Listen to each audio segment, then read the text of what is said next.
Thank you, Andy. Good morning, everyone. I'm very pleased to be here for this important conference.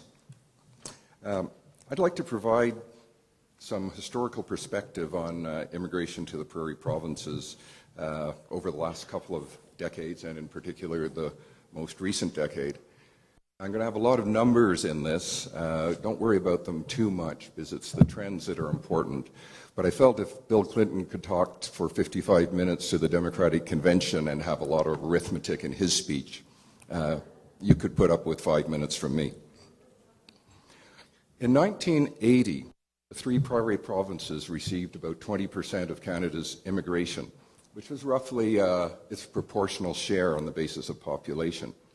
But by 1997, this had dropped to only 8.5% of total immigration. At the height of the resource boom of the 90s, this made no sense at all to those of us living on the prairies. The prairie provinces, led by Manitoba, lobbied in the 1990s for an immigration program that was more responsive to the labor market and demographic needs of the prairies. And the federal response was the provincial nominee program.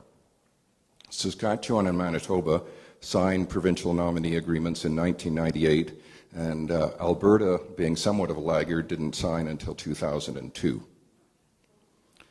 The regionalization of immigration became a federal policy at about the same time, in response both to the prairie concerns and, to a lesser extent, concerns expressed by the Atlantic provinces. The issue within the department was known as the concentration of immigration in MTV, and that's not the television network, that's Montreal, Toronto, and Vancouver. MTV at that time received about 75% of all of Canada's immigration, leaving the rest of the country to squabble over the remaining 25%. So the PN program was designed to try to redress this balance. And it first was geared up in Manitoba. In 2002, fully 70% of the some 2,200 provincial nominees admitted that year went to Manitoba.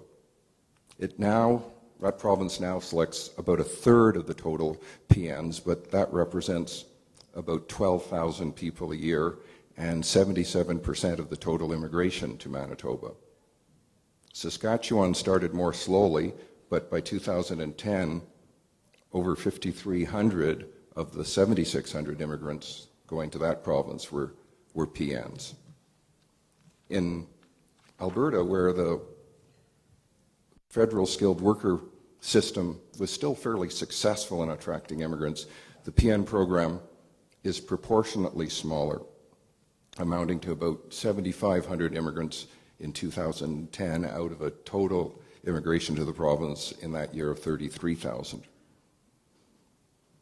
Now, as immigration to the prairies declined in the 80s and 90s, Alberta's share dropped as well. In 1981, 15% of all immigrants to Canada chose Alberta. By 1986, this was down to 10%, and in 1997, it was down to 6%, or not quite 13,000 a year. But then it started growing again, and in 2011, it's up to 12.4% of Canada's total immigration, or about 31,000 a year. And as the province has about 10% of the population, for once it's now attracting more than its fair share of immigrants. But given the nature of the economy here and how important a factor it is in the growth of the whole country, it certainly makes sense that a larger proportion of immigrants come to Manitoba. I'm sorry, to Alberta. Manitoba as well, of course. Now, the story of growth that's occurred here in Alberta is similar in Saskatchewan and Manitoba over the last decade. In 2002, the three prairie provinces together received 21,000 immigrants, representing about 9% of the total. And in 2011, this had grown to 56,000, representing 22.5% of the national total, and more immigrants than went individually to either British Columbia or Quebec. So the prairies as a region are now attracting the largest number of immigrants except for Ontario. I should also mention that the province's 2005 policy of supporting immigrants and immigration to Alberta in some ways set the stage for the dramatic increase in immigration to the province. And the provincial support for immigration and the growth of the Alberta Provincial Nominee Program have been important in accounting for this increase.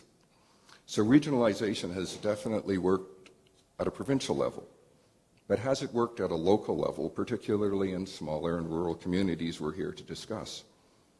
Well, as was mentioned earlier, Calgary receives about half the immigrants to the province, and Edmonton about a third, and Red Deer, Lethbridge, and Medicine Hat together account for about 5%. You can see the vast majority of immigrants to Alberta are going to these 5 cities, but a growing number are now choosing smaller communities. In 2002, only 1,066 immigrants, or 7% of the total, chose smaller destinations. But by 2011, this had increased to almost 4,000, or 13% of the total. So this is good. But how does it compare to your neighbors in Saskatchewan and Manitoba? In 2011, about 2,000 immigrants representing 22% of the Saskatchewan total chose to live outside Regina and Saskatoon. And in Manitoba, 2,600 representing about 16% of the Manitoba total chose to locate outside of Winnipeg. And the 2011 data seem to be out of line because if one looks at the data from 2003 to 2010, every year over 20% of the immigrants choosing Manitoba chose smaller destinations. And over that same period, over 24% of Saskatchewan's immigrants went to smaller communities. So while Alberta and its smaller communities are making progress in attracting immigrants to smaller centres, your prairie neighbours seem to be doing a better job at it. So clearly this conference is of great importance to the Calgary area and to the entire province in the light of the historical evidence that I've just presented. I'll end my formal remarks here, and I really look forward to our discussion. Thank you.